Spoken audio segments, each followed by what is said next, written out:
Hello, everybody, and welcome back to the SWAN Pricing Show. My name is Filip Fucic. I'm a pricing mentor. And I'm Philip Zolota, the owner of growth marketing agency Mauer. So today we're going to talk about the puzzle of trust building. So in order for somebody to see us as somebody confident enough to tackle the big problems, also known as the expert, they have to respect us. Respect as in think that we can do something that they cannot, right? And getting to that is not just a matter of talking a lot or having fancy titles uh, or something like this. I think I would jump here directly into the DAX1 difference. So in this show we talk about um, experts who base their work on knowledge, so expertise. As swans, well, every other commoditized type of service we call ducks. So it's a common duck. So the difference here would be ducks demand respect, right? Well, I've had 20 years of experience in this, and so yeah, I know what I'm talking about. Maybe you do, maybe you don't. Maybe you spent 17 years out of that 20 working for your mom's company, and you did sales, and now she finally kicked you out, and now you're floundering about. So 20 years can and doesn't have to be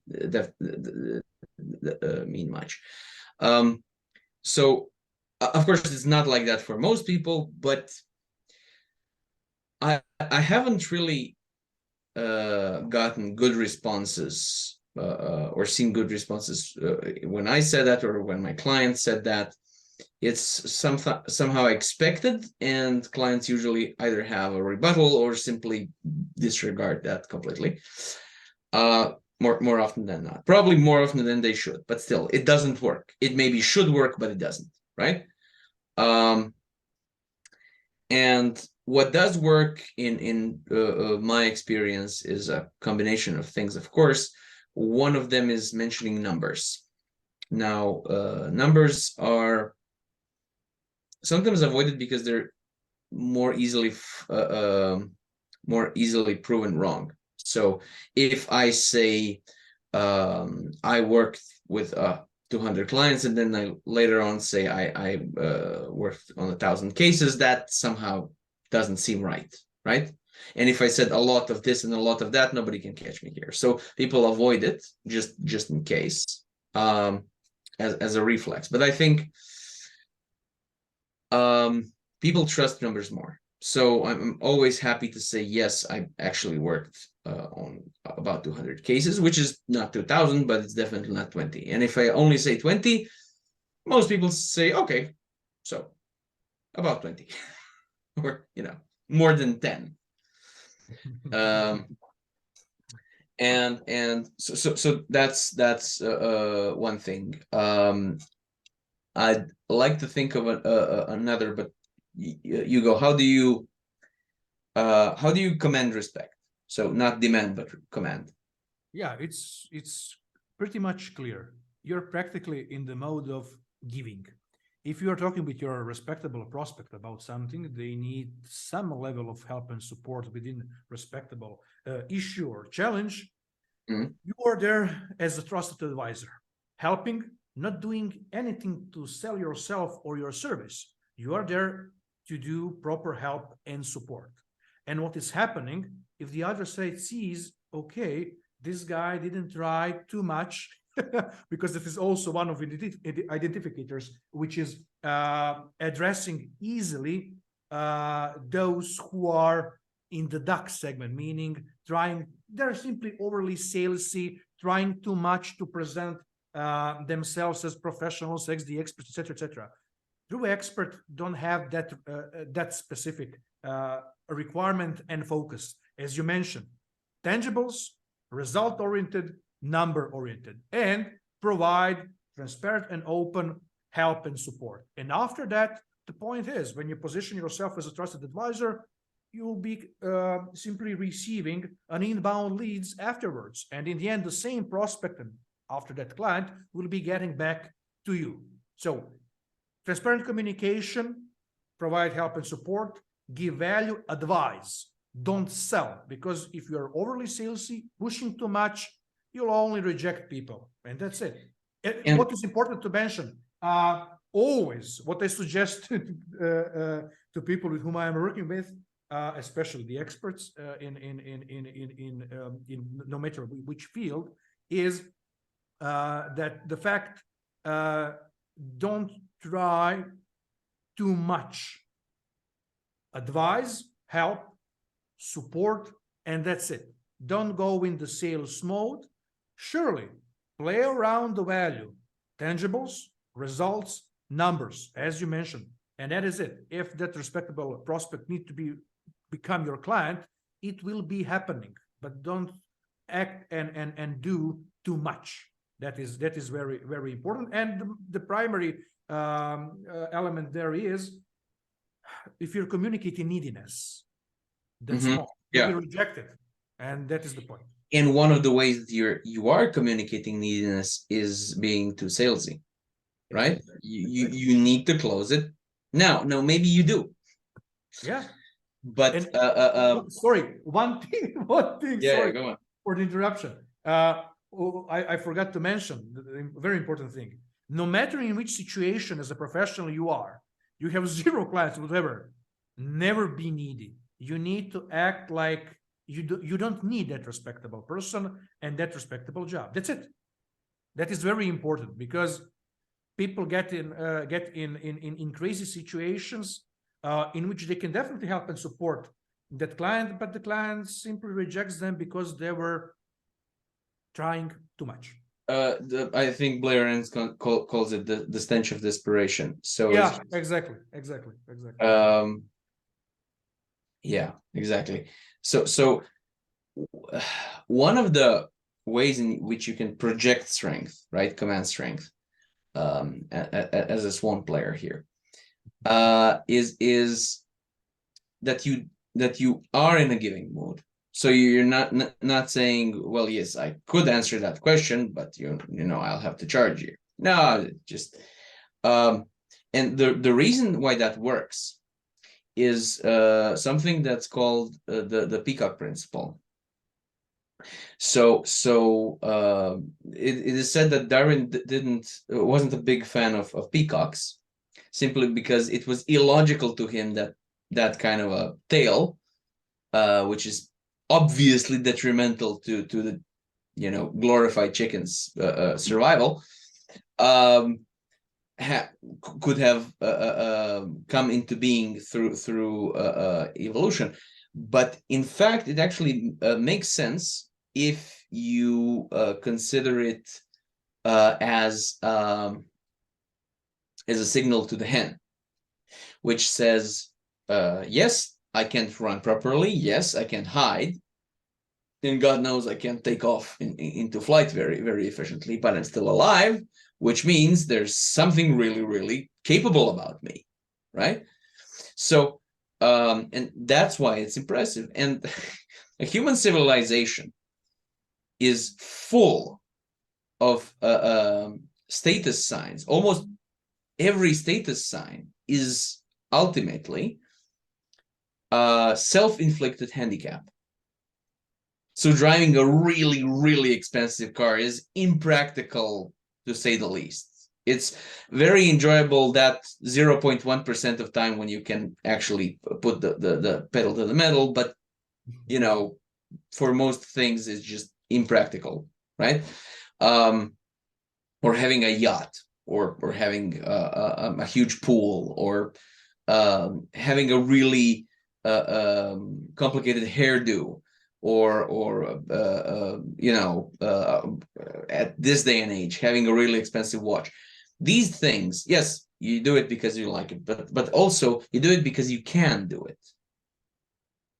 And obviously, just like the peacock, obviously you can do it because you have to be capable of carrying such a burden in order to do that. And this is one of the ways in which you command respect. And people sometimes say, oh, these expensive consultants, they walk around with expensive shoes and expensive suits, like that matters. It does. I mean, it doesn't matter for what they know, but it matters for how people perceive them, because they can obviously afford that. And it's hard to say otherwise. It's so there has to be a reason for this.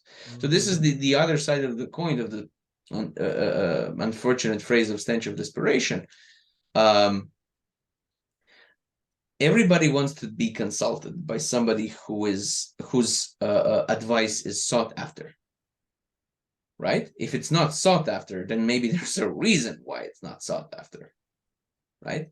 And these, frankly, very basic things like hairdo or expensive glasses or champagne or whatever, they come in as a substitute because the client can't really tell who's the better dentist, but they can tell who has a better address, right? And maybe the one with the better address is technically not, but how would a client know? Yeah. And they have to make some decision. Their tooth hurts, so they'll make a decision.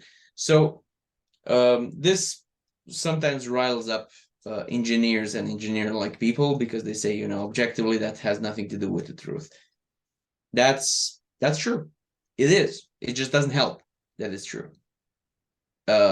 People have no way of efficiently telling good experts from bad experts, so they use other methods, all available methods, right? Yeah, exactly. So numbers would be one thing.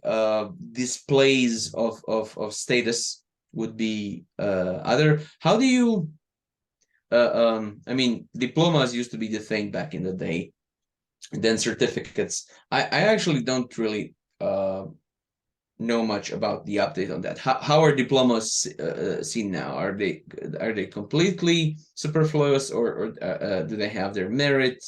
Or so in your world, how does it go with diplomas? Completely irrelevant. Yeah, that's true.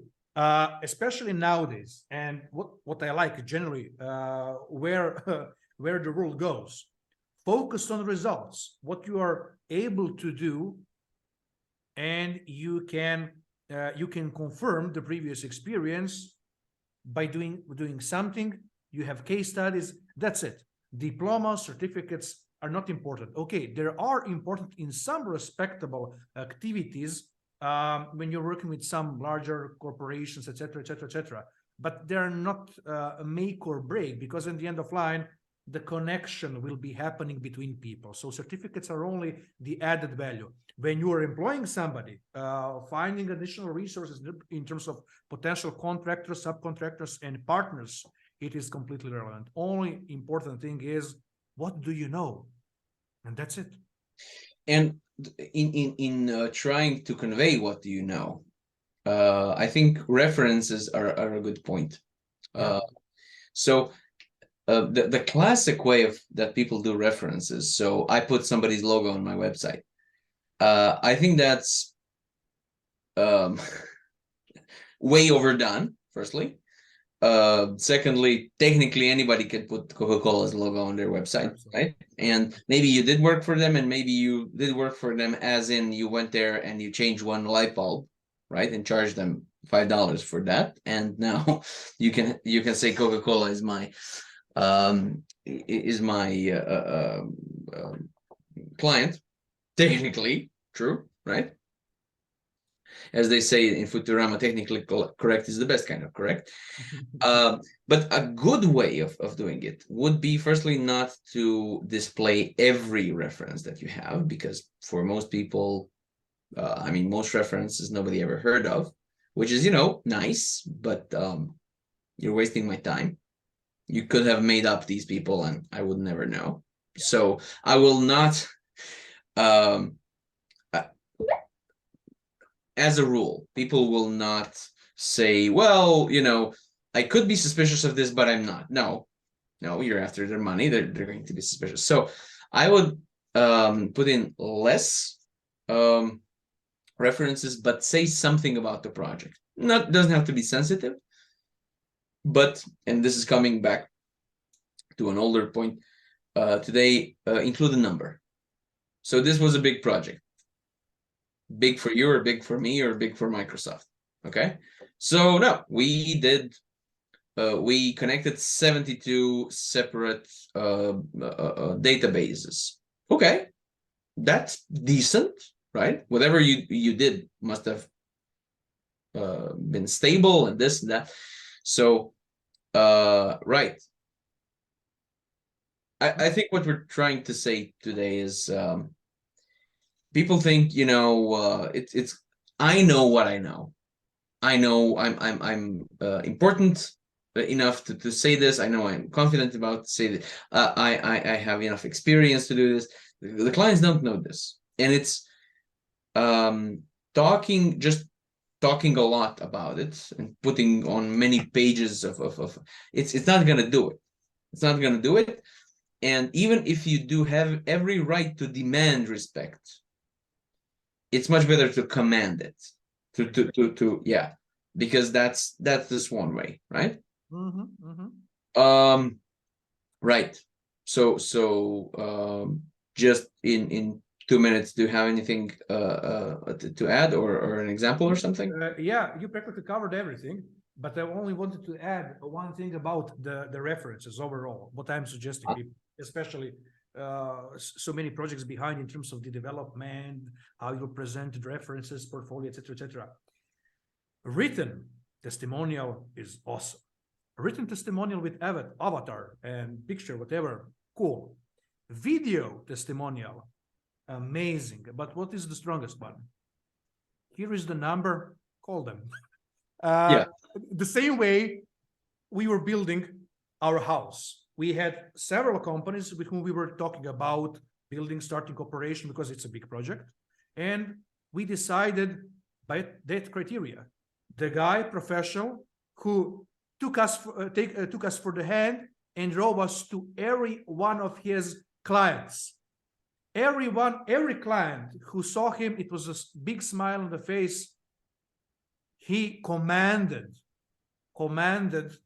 authority and respect. Why? Because it's completely other picture. And that's what I'm generally saying to people. If you're able to do so, you don't need to have numerous case studies, numerous logos in your portfolio. 3, 4, 5, no matter the number, the best ones, but quality ones, the best ones. That's important because they'll attest and confirm the value you created and generated for your respectable client. And that's it. Okay. Yeah. Awesome. So Philip, where can people find you? People can find me on LinkedIn by default, and also on my agency page, maoyo.agency, and the page of my consultancy practice, maoyo.consulting. Awesome. People can find me on LinkedIn as well, but more and more on my nice new shiny webpage, fearless-pricing.com. People, it's very nice to have you here, and see you next time. Bye. Take care. Bye.